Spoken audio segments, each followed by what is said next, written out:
Vamos a comenzar con sistema nervioso central.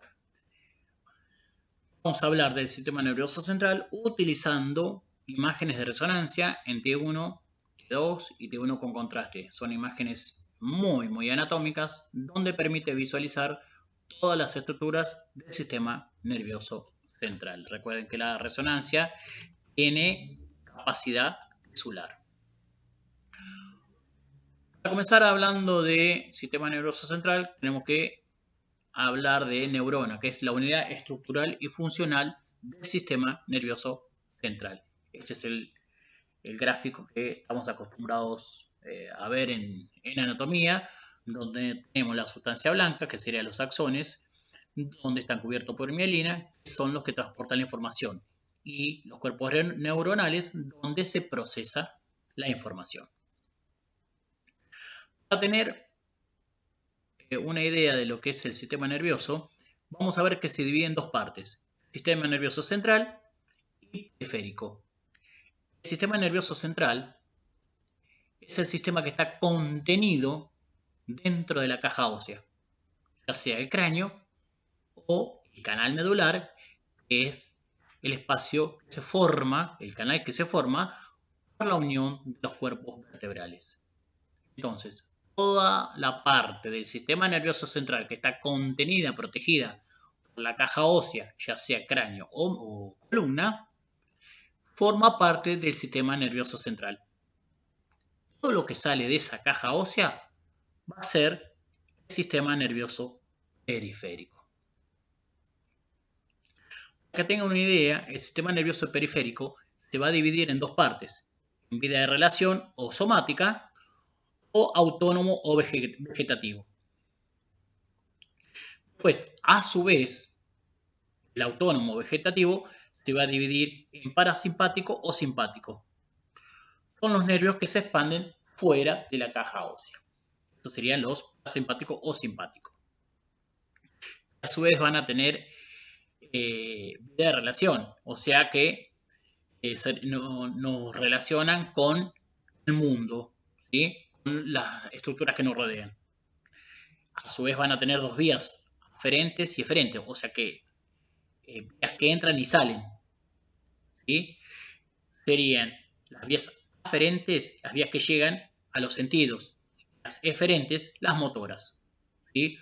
Uno sería el estímulo, otro sería la respuesta, para que entiendan. Respecto al sistema autónomo, ¿sí?, que es la parte inconsciente del sistema nervioso central, lo controla el medio interno, es la parte que nosotros no podemos controlar, ¿sí? El sistema autónomo, ¿sí?, está formado por los pares craneales, ¿sí?, que son el 3, el 7, el 9 y el 10 y el sacro. Esos serían los que forman dentro del sistema autónomo el sistema parasimpático. Pero a su vez, dentro del sistema autónomo vamos a tener el sistema simpático. Son nervios que están a los laterales de la columna y se llaman cadena lateral vertebral. Escuche, son 3 cervicales, 12 torácicos, 4 lumbares, 4 sacros. Son estructuras nerviosas que transcurren paralelo a la columna, donde llevan información de las vísceras.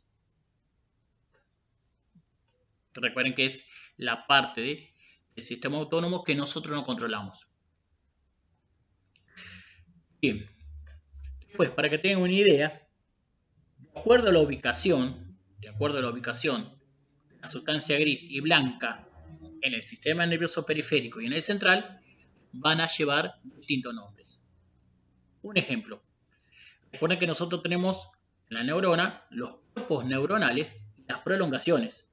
Los cuerpos neuronales son las estructuras del sistema nervioso que procesa la información. Las prolongaciones son la parte del sistema nervioso que transporta la información. Bien. El sistema nervioso central, o sea, todo lo que está contenido dentro de la caja ósea, los cuerpos neuronales tienen el nombre de sustancia gris. Las prolongaciones, sustancia blanca. En cambio, las mismas estructuras, pero en el periférico, los cuerpos neuronales se llaman ganglios, las prolongaciones se llaman nervios. ¿Se entendió? Entonces, para pasarlo limpio, sustancia gris y sustancia blanca, ¿sí?, ubicadas en distintas partes del cuerpo, van a tener distintos nombres. Significa una la que lleva la información y otra la que procesa. De acuerdo a donde esté, va a tener el nombre. Respecto al sistema nervioso central, es una estructura muy compleja. Hay distintos medios para poder estudiarlos. Dentro de la resonancia vamos a encontrar estudios adicionales como secuencias que estudian la sustancia blanca y la espectroresonancia. Es un estudio que permite estudiar a nivel celular todos los componentes que mantienen el medio interno del encéfalo en equilibrio. Eso es uno de los métodos más ideales, la resonancia. Acá tengo un gráfico de cómo sería la división del sistema nervioso central. Vamos a tener el encéfalo, a su vez se va a dividir en cerebro. Dentro del cerebro vamos a tener telencéfalo y diencéfalo, lo vamos a hablar de manera detallada. Luego vamos a tener el tronco del encéfalo, las tres partes, mesencéfalo, protuberancia y bulbo. Y por último, separado, cerebelo, que en algunos libros el cerebelo lo dan dentro del tronco del encéfalo. Y por último, la médula, que esta parte la vamos a dejar para cuando lleguemos a columna. Bueno, ahí tenemos un gráfico, un preparado, mostrando, el 1 muestra el cerebro, después el 2 el mesencéfalo o cerebro medio, como quieran llamarle, el 3 la protuberancia, 4 muestra el bulbo, el 5 muestra el cerebelo. Si yo paso todo a lo real, me quedaría esto. Acá tengo un plano sagital, una secuencia T2. Recuerden que si el líquido cefalorraquídeo está hiperintenso, la secuencia es un T2.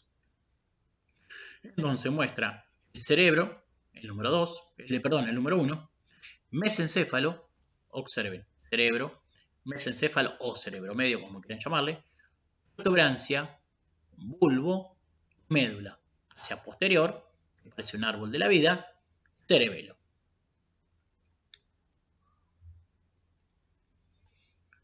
En esta imagen vamos a visualizar la diferencia que hay entre una resonancia y una tomografía. Observen, la primera imagen es una tomografía, las otras dos imágenes son una resonancia.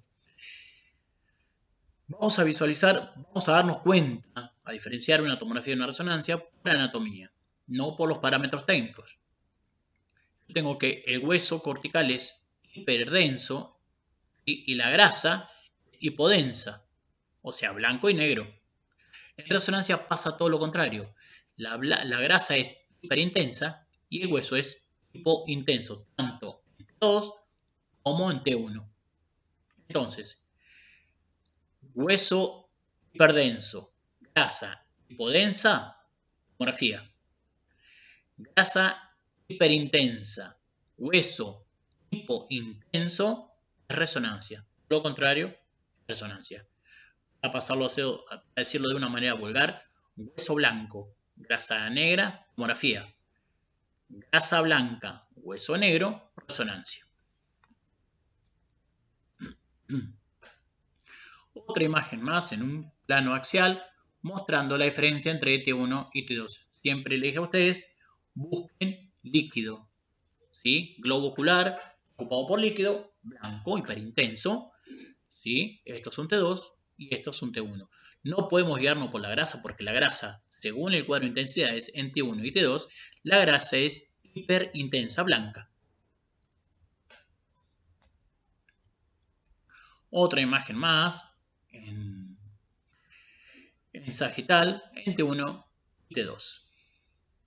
Recuerden que para diferenciar T1 y T2, busquen siempre el líquido.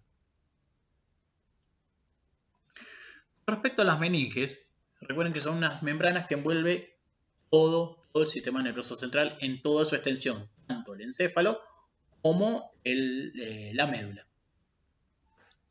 vamos a tener de externo hacia interno 3 capas: la dura madre, aracnoides y pía madre. Respecto a la dura madre, es la parte de las meninges la más gruesa y la más dura, y está pegada a la pared ósea, bien pegada. Está separada y solamente separada la dura madre en el canal medular. O sea que va a ser el único lugar donde voy a tener el espacio epidural. Repito, la dura madre, el cerebro, ¿sí?, está pegada en la caja ósea. Pero no pasa así cuando transcurre por el canal medular. Está separado, ¿sí?, de las paredes del canal medular, donde existe el espacio epidural. No existe espacio epidural en cerebro, solamente en columna. Después vamos a tener la aracnoides, que está entre la pía madre, entre la dura madre y aracnoides, donde vamos a tener el espacio virtual, ¿sí?, subaranoideo. El subaranoideo sería entre la dura madre y aracnoides. Después vamos a tener la otra capa, la pía madre.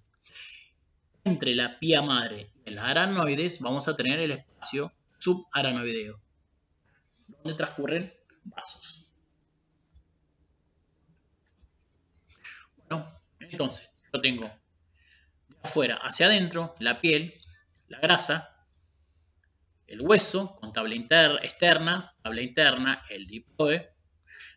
Esto rosa que está acá, ¿sí?, la dura madre, ¿sí?, la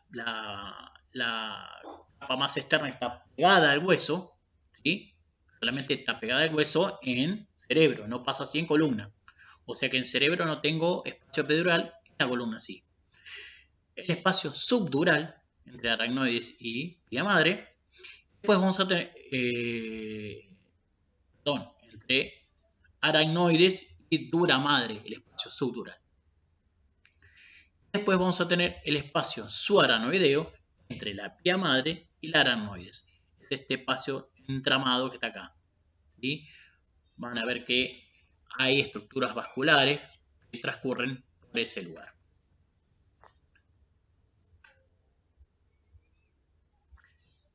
Si lo pasamos a una imagen, ¿sí?, yo tengo, esto es grasa, ¿sí?, lo blanco es grasa.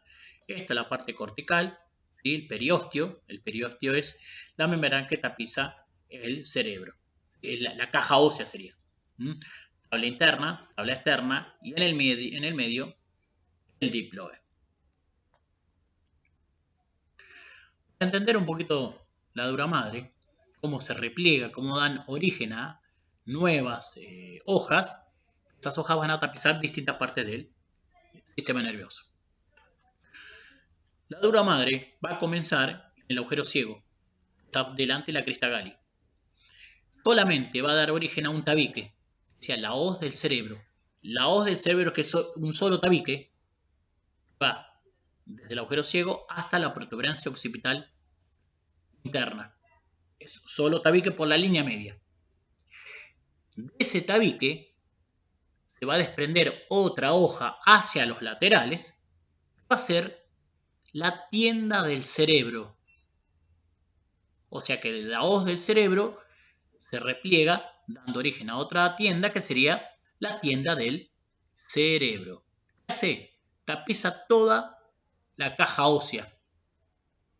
Entonces va a tapizar la base de cráneo, va a tapizar el piso de la silla turca, ¿sí?, y va a tapizar las paredes internas, ¿sí?, a los costados de la silla turca.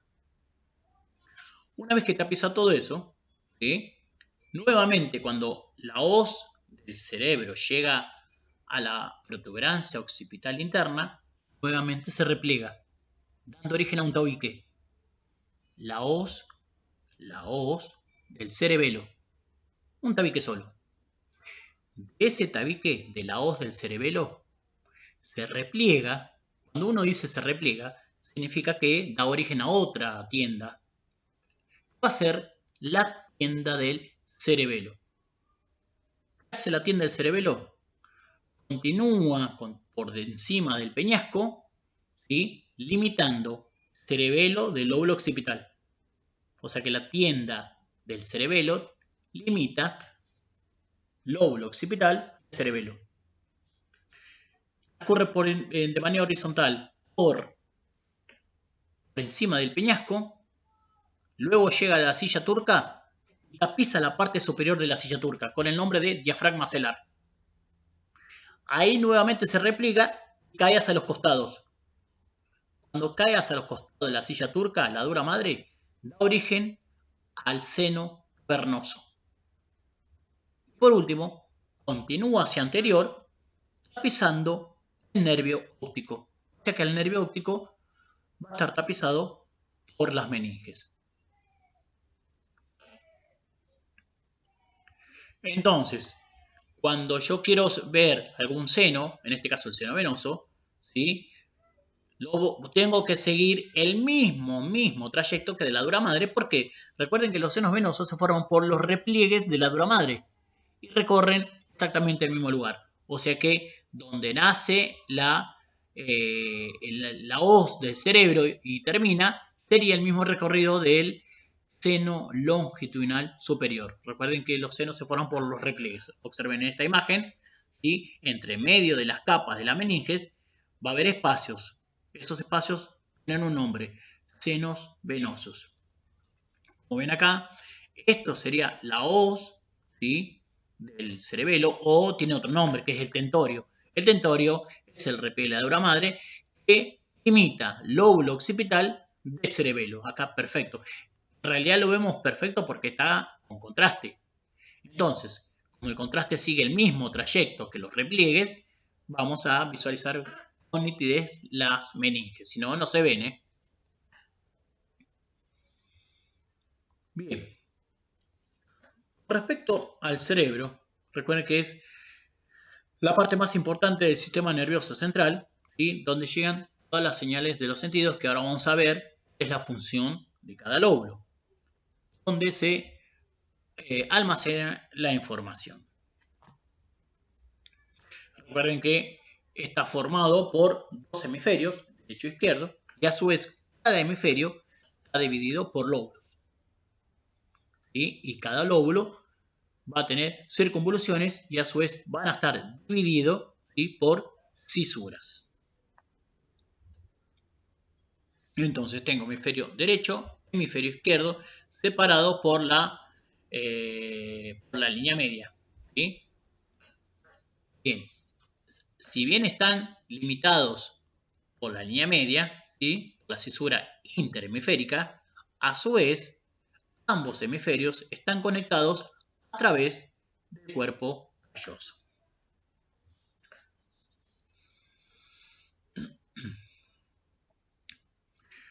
Respecto a la sustancia gris y blanca, recuerden que es el método ideal para estudiar la sustancia gris y la sustancia blanca, es la resonancia. Recuerden que sustancia gris vamos a tener ubicada en la parte periférica del cerebro con el nombre de corteza. Pero a su vez vamos a tener sustancia gris agrupadas en el centro del cerebro con el nombre de núcleos de la base o ganglios de la base. En cambio, intercalados intermedio entre la sustancia gris, vamos a tener la sustancia blanca, ¿sí?, que poseen mielina. Recuerden que si poseen mielina, la mielina es grasa, va a estar hiperintensa. La parte donde lleva el impulso, la sustancia gris donde procesa la información. Observen esta imagen donde yo puedo visualizar bien nítido, de manera nítida, la sustancia gris y la sustancia entremedia blanca. Sustancia gris, sustancia blanca, sustancia gris. La sustancia gris ubicada en el centro del cerebro se llama núcleo de la base. La sustancia gris ubicada en la parte periférica, como marcado acá en la flecha, se llama corteza. Ahí se las marco con la flecha. Vamos a ver que si bien los hemisferios, el cerebro está dividido en hemisferios, a su vez los hemisferios están divididos en lóbulos. Frontal, parietal, temporal, occipital, el lóbulo de la ínsula. Vamos a ver que cada lóbulo va a tener una función específica. Un ejemplo, el lóbulo temporal, ¿sí?, va a tener la función del habla, la conducta, la audición y el olfato. El parietal, razonamiento, lectura, sensación, distingue derecha e izquierda. El frontal, memoria, zona motora, personalidad y razonamiento. El lóbulo occipital lee la visión. Vamos a ver las cisuras van a dividir los lóbulos. Ejemplo, yo tengo acá la cisura central o de Rolando, que va a dividir el lóbulo frontal del lóbulo parietal. Después los vamos a pasar imágenes. Después yo tengo la cisura de Silvio. La cisura de Silvio me va a dividir hacia anterior, temporal con frontal, hacia posterior, temporal con parietal. Luego vamos a tener la cisura perpendicular, que va a dividir el lóbulo occipital entre parietal y temporal.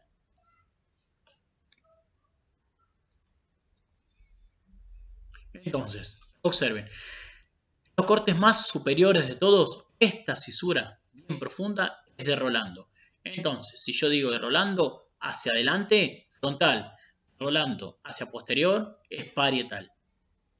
En cambio, en esta imagen muestro la cisura de Silvio, ¿sí? La cisura de Silvio divide hacia anterior, temporal de frontal, hacia posterior, temporal de parietal. Observen acá, en este corte en axial T2, la más profunda de todas sería la cisura de Rolando.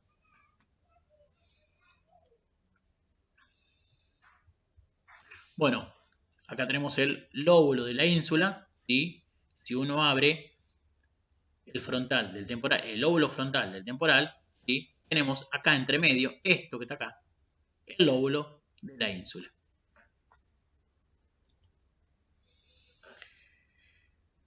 Respecto al cuerpo calloso, la parte del cuerpo calloso, es importante que el técnico sepa las partes del cuerpo calloso. ¿Por qué? Porque cuando se hace una resonancia del cerebro, para planificar los cortes axiales, se sigue el plano del cuerpo calloso. El cuerpo calloso vamos a tener la parte anterior, un pico, una rodilla, un cuerpo, hacia posterior, un rodete. Estas son las partes del cuerpo calloso. Recuerden que el cuerpo calloso conecta ambos hemisferios.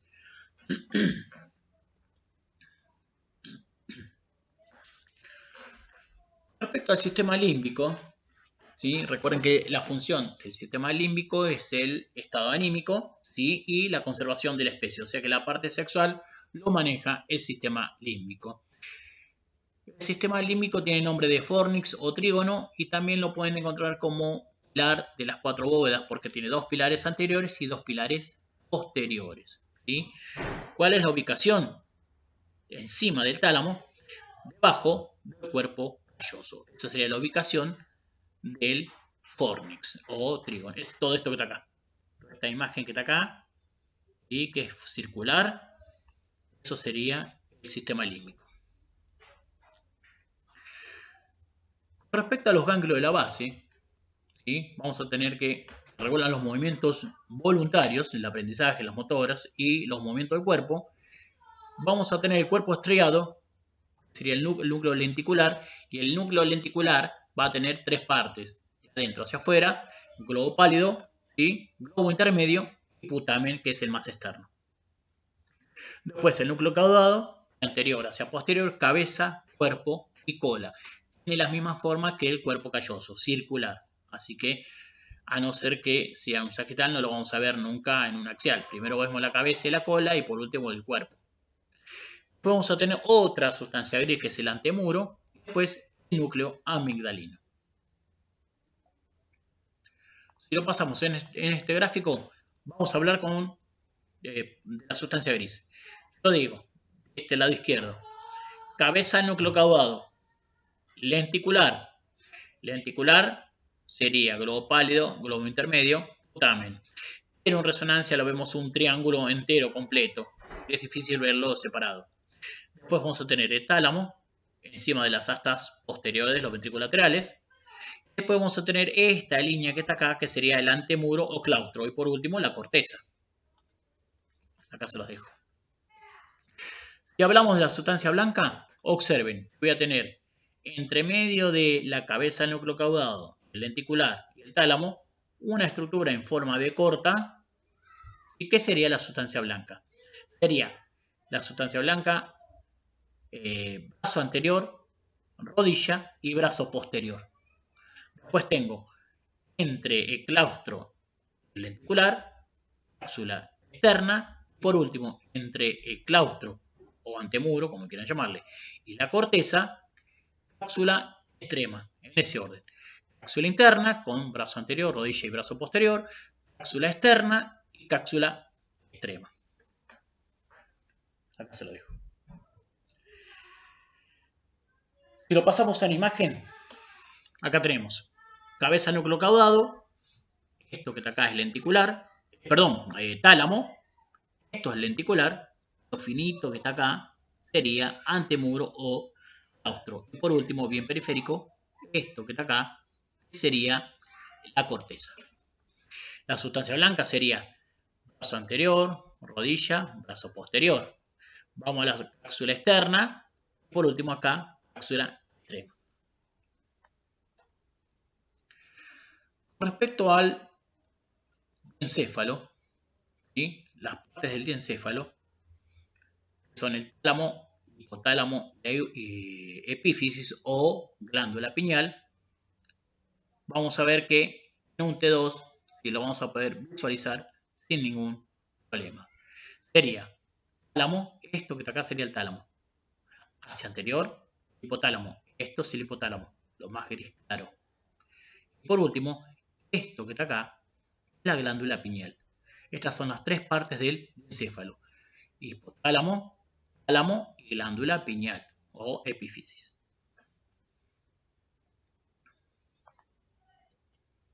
Acá se los dejo. Respecto al tronco del encéfalo, vamos a ver que está formado por tres partes. De arriba hacia abajo sería cerebro medio, protuberancia, bulbo. Sería cerebro medio, protuberancia, bulbo. Después, de manera individual, vamos a estudiar el cerebelo.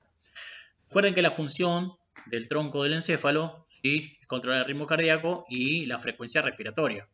Localiza los sonidos y es el nexo de unión entre el cerebro y médula. Está ubicado en fosa posterior, ¿sí? También una de las funciones de la digestión y circulación. Recuerden que es muy común que los pacientes que tengan alguna SB esté comprometido. Por eso es que el paciente empieza con vómitos, ¿sí?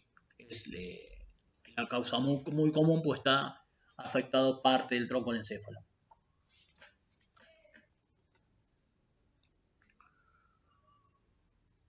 Bien, entonces, si lo pasamos en una imagen, en un T2, sería cerebro medio, protuberancia, bulbo, en un sagital T2.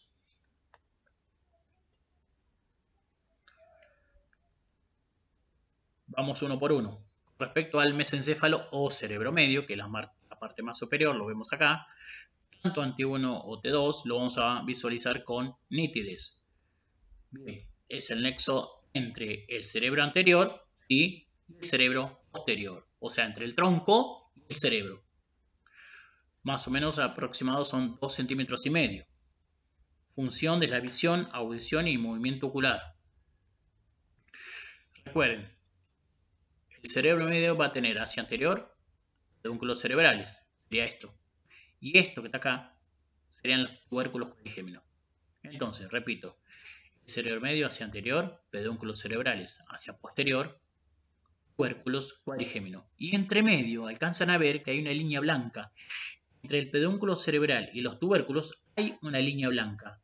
Esa línea blanca sería el acueducto silvio. Sería lo que comunica cuarto ventrículo con tercer ventrículo. Justo pasa por delante de los tubérculos cuadrigéminos. Bien.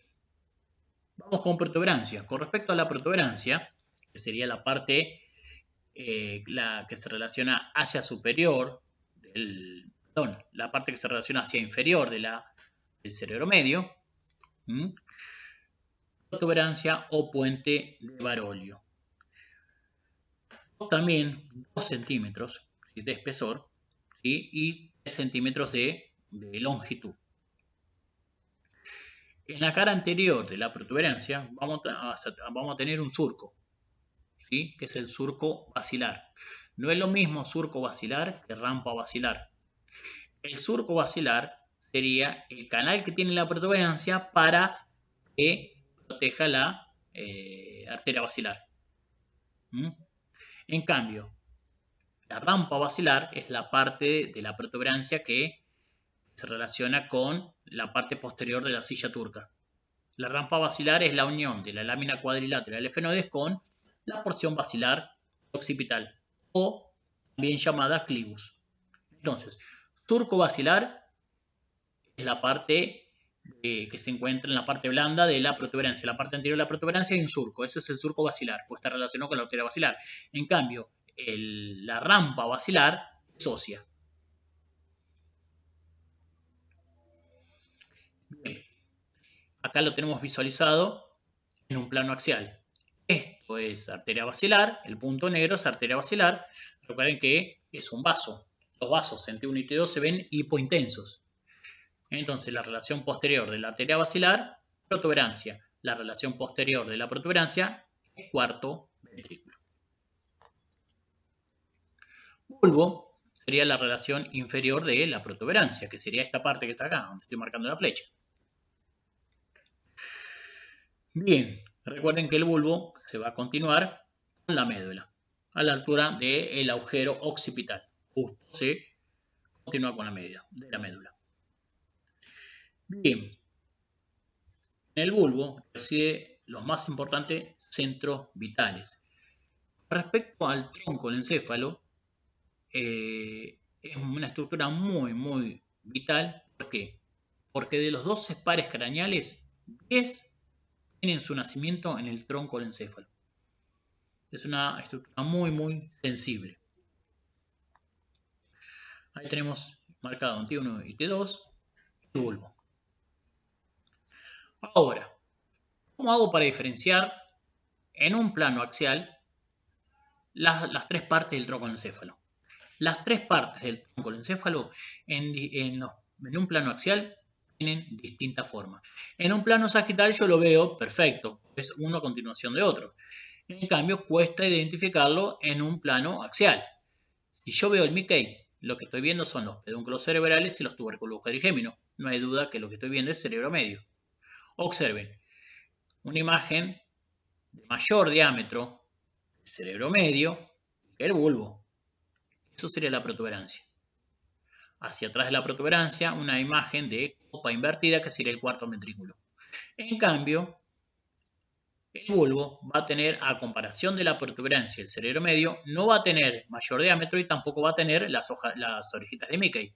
Significa que sería el bulbo. El bulbo en un axial T2, recuerden que esto sería un T1, pues tiene líquido negro. En un T2 el líquido va a estar blanco. A los costados del bulbo va a tener 2 puntitos negros. Recuerden, la estructura vascular que transcurre a los laterales del bulbo son las arterias vertebrales. Si el líquido blanco y las arterias tienen vacío flujo, vamos a ver 2 puntos negros a los laterales del bulbo, que son las arterias vertebrales. Bien. Entonces, es lo que yo le decía. Recuerden que acá por ahí se presta confusión.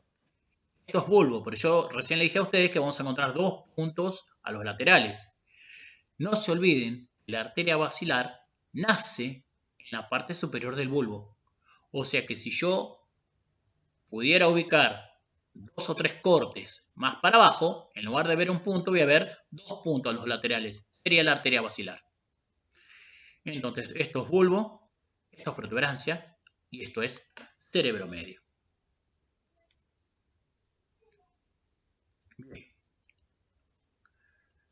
Ahí las dejo, las partes del tronco del encéfalo. Respecto al cerebelo, ¿sí? está situado en la región posterior, en la fosa de cráneo, en la base de cráneo, ¿sí? Apoyado, está ubicado dentro de las fosas cerebelosas del hueso occipital. Formado por tres lóbulos: lóbulo derecho, lóbulo cerebeloso derecho, lóbulo cerebeloso izquierdo y un lóbulo intermedio que se llama vermis. El vermis es el lóbulo intermedio del cerebelo. La función ordena los movimientos de los músculos, el equilibrio y el tono muscular. O sea que esta imagen que está acá sería el cerebelo. Entonces, lóbulo cerebeloso, derecho e izquierdo, y entre medio vamos a tener el vermis. Si yo lo paso a la imagen, esto que está acá abajo es lóbulo occipital. Y observen acá. Si yo veo estas imágenes lineales, sería el gusanito. El gusanito sería el vermis. O sea que es parte, esto que está acá, parte del cerebelo.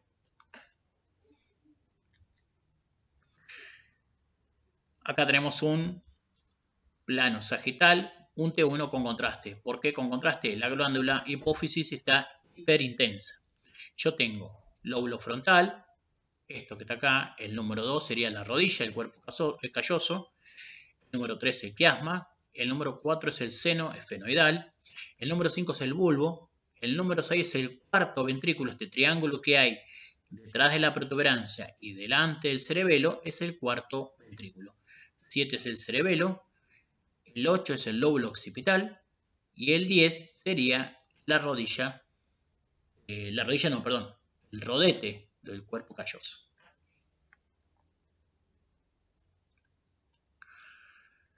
Respecto al sistema ventricular, recuerden que el sistema ventricular va a recorrer todos los lóbulos, o sea que voy a tener parte del sistema ventricular en el lóbulo frontal, que sería esta parte, la sala del cuerno anterior, el cuerpo, que sería parte del lóbulo temporal, los cuernos posteriores o astas posteriores forman parte del lóbulo occipital, y por último los cuernos laterales o inferiores corresponden al lóbulo temporal. Recuerden que el líquido cefalorraquídeo se origina en las astas posteriores de los ventrículos laterales. El 80% se origina ahí, el resto en el cuarto ventrículo. En una estructura que se llama atrio ventricular. Atrio sería cavidad. Entonces, en las astas posteriores de los ventrículos laterales tengo una cavidad, el nombre de atrio ventricular. Dentro de esa cavidad tengo dos estructuras, uno a la derecha, otro a la izquierda. Los plexos coroideos son los que originan el líquido cefalorraquídeo.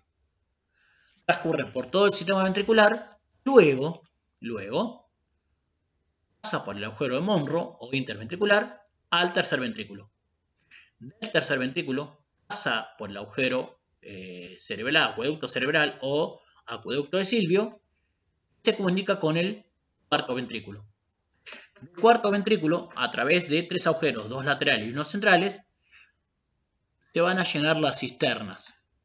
Las cisternas van a inundar todo el espacio subaracnoideo, donde hay líquido, y luego va a inundar la médula. Eso sería todo el trayecto del líquido cefalorraquídeo. ¿Sí? Entonces, líquido cefalorraquídeo vamos a tener rodeando la médula y rodeando el encéfalo. Bien. Respecto a las cisternas, que son reservorios de líquido cefalorraquídeo, ¿sí? Vamos a ver que están ubicadas rodeando la base del cráneo.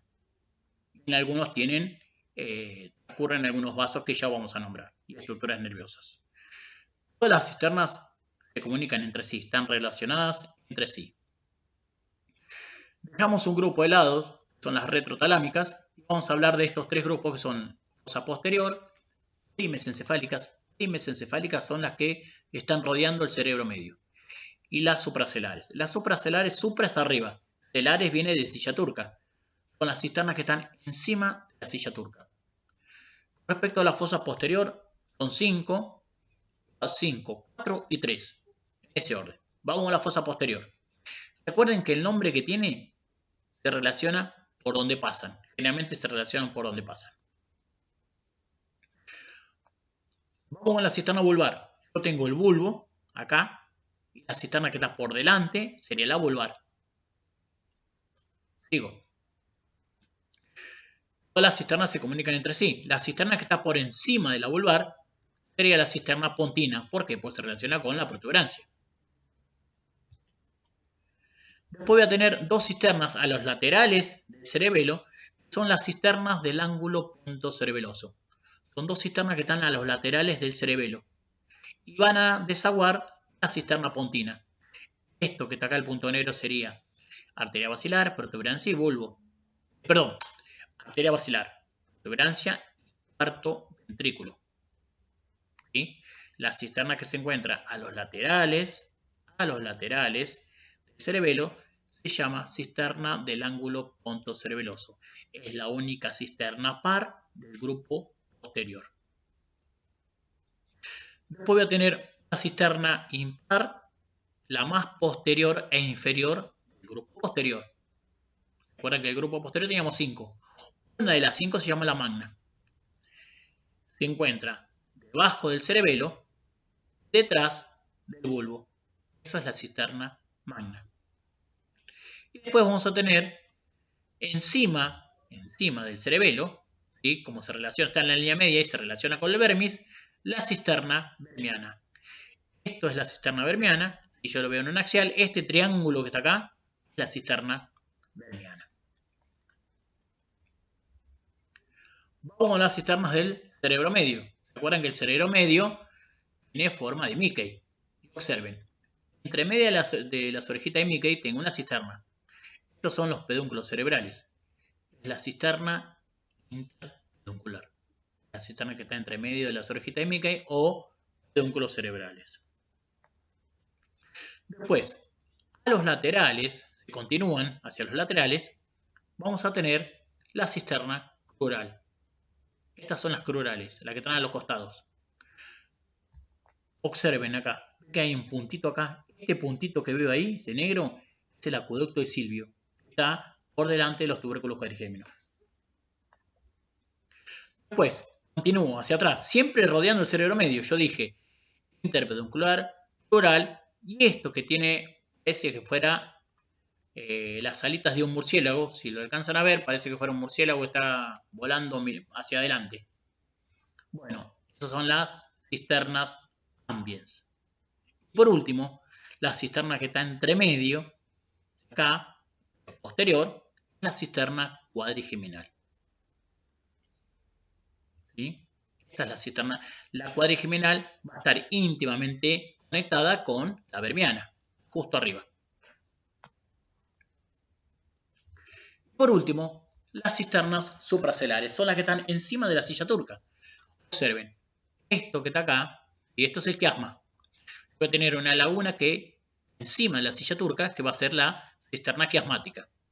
La cisterna quiasmática va a dar una cisterna hacia adelante. Esta línea blanca que está acá es la cisterna de la lámina terminal. Y por último, una cisterna hacia los laterales, que es la cisterna silviana. Lo particular en este caso de la cisterna silviana es esta imagen hipointensa, que sería la arteria cerebral media. Significa que en una axial T2 yo puedo visualizar si la arteria cerebral media tiene un aneurisma. No hace falta contraste, porque el líquido blanco, los vasos negros, puede ver si tiene un aneurisma. Bien. Bueno, una imagen acá en un axial sagital T2, ¿sí? Mostrando la glándula hipófisis, mostrando el tubérculo mamilar. El tubérculo mamilar sería sustancia gris, está en el extremo posterior del fornix. Y los núcleos amigdalinos son las sustancias gris que están en la parte anterior del fornix. Bueno, acá la cisterna cuadrigeminal que vemos acá relacionándose con la vermiana, las dos juntas. La glándula pineal, encima del tubérculo caligémino, ¿sí? En el medio, entre el pedúnculo y el tubérculo, una línea blanca que sería el acueducto de Silvio. Con respecto a la parte arterial del cerebro, vamos a ver que hay dos arterias que llevan sangre oxigenada. Una sería la arteria carótida interna y la otra la arteria basilar. La arteria basilar ingresa por el agujero magno, ¿sí? Y en realidad lo que ingresa por el agujero magno son las arterias vertebrales. Se anastomosan ambas y forman la arteria basilar en la parte superior del bulbo. Recuerden que en la parte superior de la protuberancia termina la arteria basilar, dando las dos ramas terminales que serían las arterias cerebrales posteriores. Eso sería el fin de la arteria basilar. Luego, por el agujero carotidio que está en la base del cráneo, ingresa la arteria carótida interna, transcurre por el peñasco, como vemos acá, pasa a los laterales de la silla turca, que sería el seno cavernoso, hace un giro, ¿sí? Y luego va hacia los laterales. Cuando va hacia los laterales cambia de nombre, arteria cerebral media. Todo esto con respecto al polígono de Willis se va a formar rodeando la silla turca. Después, hay tres ramas que nacen de la carótida interna. Sería la comunicante posterior, que comunica carótida interna con cerebral posterior. Después, dos cerebrales anteriores, que son rama de la carótida interna, y luego una sola, que es la comunicante anterior, que va a unir las dos cerebrales anteriores. Y por último, la cerebral media, terminan de cerrar el polígono Willis. ¿Sí? No sé si me quedó esta es la comunicante posterior, que es rama de la carótida interna. También observen acá, rama de la carótida interna, esto es el agujero óptico, donde transcurre el nervio, junto con la arteria oftálmica, es rama de la carótida interna. Si lo pasamos al original, esto sería un angio arterial del polígono de Willis. Sería arteria vertebral, todo izquierdo, arteria vertebral, arteria basilar, cerebral posterior, comunicante posterior, carótida interna, cerebral media, cerebral anterior y comunicante anterior. Todo izquierdo. Esta imagen es lo que yo les decía a ustedes. Yo voy a ver esta imagen de menor diámetro, no hay duda que lo que estoy viendo, aparte estoy viendo acá los lóbulos cerebelosos, las rayas que están acá son los lóbulos cerebelosos, derecho e izquierdo. Lo que tengo a los laterales son las arterias vertebrales. Sería arteria vertebral derecha, yo tengo el bulbo, lóbulo cerebeloso derecho e izquierdo, esto es cisterna magna, y adelante del bulbo voy a tener la cisterna vulvar.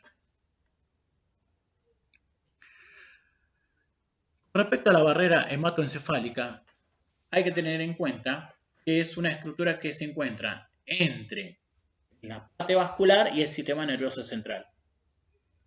Es una barrera que actúa de protección ante la entrada de algún agente extraño y es muy común que el técnico lo tenga en cuenta cuando haga un ejemplo, una tomografía de encéfalo. ¿Por qué?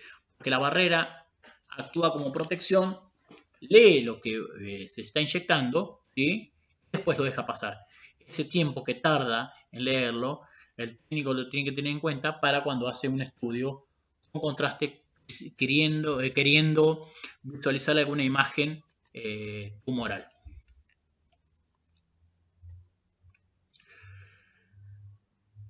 Con respecto a los senos venosos, los senos venosos están formados por los repliegues de la dura madre.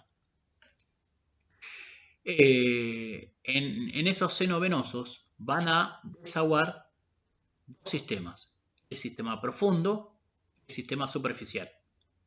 Pequeñas venas profundas, como por ejemplo del tronco, y pequeñas venas del sistema superficial, como por ejemplo el cuero cabelludo, van a desaguar en estos tubos colectores, que se forman por el repliegue de la dura madre, con el nombre de senos venosos. Voy a tener el seno longitudinal superior, que comienza en la cresta gali y termina en la protuberancia occipital interna. Es el más superior de todos. Luego voy a tener el seno longitudinal inferior, que comienza en la parte anterior del cuerpo calloso y termina en la parte posterior. Luego voy a tener en forma diagonal el seno recto. El seno recto se va a formar por la unión del longitudinal inferior y esta pequeña vena cortita que está acá, en celeste, que sería la vena de Galeno.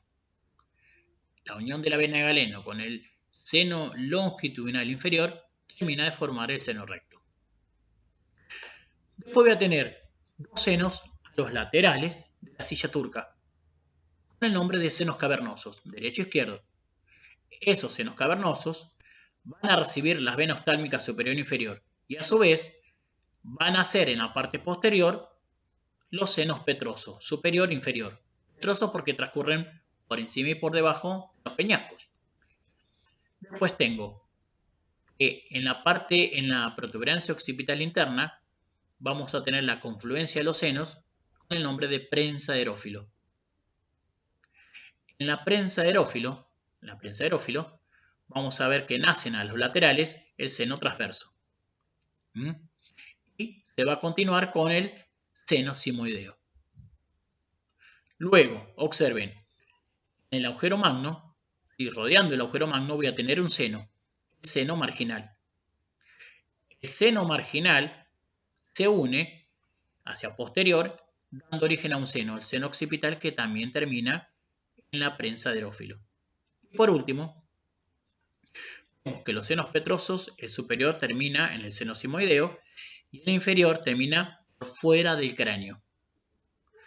La continuación del seno simoideo va a ser la vena yugular interna. Significa el seno simoideo, una vez que deja la base del cráneo y se hace exocráneo, cambia de nombre. Es el nacimiento de la vena yugular interna. El seno petroso inferior desagua la vena yugular interna. Es el único seno que desagua en exocráneo. Todos los demás desaguan en endocráneo. Bien, lo pasamos a lo real. Ahí tenemos el seno longitudinal superior, el seno longitudinal inferior. Esto que está acá es la vena Galeno, el seno recto. Esto es la prensa de Erófilo, el seno occipital, seno transverso, seno simoideo y por último la vena yugular interna. Bueno, tenemos tres tipos de secuencias. Esto es un T2, líquido blanco. Esto es un T1, líquido negro. Esto es un T1, no hay duda porque tiene líquido negro. Pero pequeños vasos lo veo acá, como en este caso el seno longitudinal superior, lo veo hiperintenso. Esto es un T1 con contraste. Y por último, pares craneales. Respecto a los pares craneales, ¿sí? Son nervios que están en comunicación con el encéfalo, atraviesan los orificios de la base del cráneo. Con la finalidad de estos nervios es inervar estructuras que llegan hasta las vísceras del abdomen. Vamos a ver cuando lleguemos a base de cráneo, por donde transcurren cada uno. Son 12 pares, ¿sí? Los cuales se dividen en una función fisiológica y anatómica. La fisiológica son 3 grupos: sensitivo, motor y mixto. Y anatómica tiene un origen real y otro aparente. Origen aparente porque cuando vemos la imagen, lo vemos que aparenta nacer de ahí. Pero en realidad el origen real nunca lo vamos a ver, salvo que hagamos una disección. Por eso le dicen origen real y aparente. Para que tengan una idea de los 12 pares, hay solamente dos que no nacen del tronco del encéfalo. Sería el par craneal número 1 y el número 2. Todos los demás nacen del tronco del encéfalo, menos el número 1 y el número 2. En este caso tenemos el par número 1, el olfatorio, que es una estructura que se encuentra encima de la lámina cribosa del etmoides, con el nombre de bulbo olfatorio. ¿Sí? Después tenemos el paracraneal número 2, que nace en la parte posterior del globo ocular. En la parte posterior del globo ocular voy a tener una hemirretina nasal y una hemirretina temporal. Se unen y forman el nervio óptico. Van hasta la parte anterior de la silla turca, como marca acá, se entrecruzan formando el quiasma óptico. Pues vamos a ver que continúa. El quiasma óptico se entrecruza dando origen a las cintillas ópticas que van a llegar hasta el tálamo. Y del tálamo van a llegar hasta el occipital a través del nombre de radiaciones ópticas. Observen la disposición del nervio óptico. Bien oblicua que pasa por el agujero óptico acompañado de la arteria oftálmica a los laterales de los músculos rectos. Acá tenemos una imagen bien clara. Músculo recto interno, externo y entre medio nervio óptico. Vamos con el trigémino. El trigémino nace en la protuberancia. Observen el diámetro que tiene esto. Esto es protuberancia, esto es cisterna del ángulo pontocerebeloso, esto es cisterna pontina y hacia posterior, cuarto ventrículo, hacia posterior, cerebelo. Esta imagen que vemos acá es el nervio trigémino. Nace en la protuberancia, llega hasta la punta del peñasco, donde se ensancha, dando origen al ganglio de Gasser. ¿Qué sería el ganglio de Gasser? Es el derivador. ¿Por qué? Porque el nervio trigémino da 3 ramas, una para arriba, una para el medio y otra para abajo. Sería oftálmica, maxilar superior, mandibular. Esas son las 3 ramas del nervio trigémino. Nacen en el ganglio de Gasser. Como yo le decía, protuberancia, cuarto ventrículo, cisterna del ángulo pontocerebeloso, pasa al nervio trigémino. Llega hasta la punta del peñasco, se ensancha formando el ganglio de Gasser. El ganglio de Gasser da 3 ramas, una para arriba, una para el medio y otra para abajo. Oftálmica, maxilar superior y mandibular. Después seguimos en la misma región, protuberancia. Esto es cisterna del ángulo pontocerebeloso y cisterna pontina. En la cisterna del ángulo pontocerebeloso hacia los laterales vamos a tener una estructura que sería el conducto auditivo interno. Por el conducto auditivo interno transcurren 2 nervios, el facial, está hacia anterior, y el auditivo. Los dos se ven perfecto en resonancia. Facial hacia anterior, auditivo hacia posterior. Después tenemos el nervio hipogloso. El nervio hipogloso nace en el bulbo.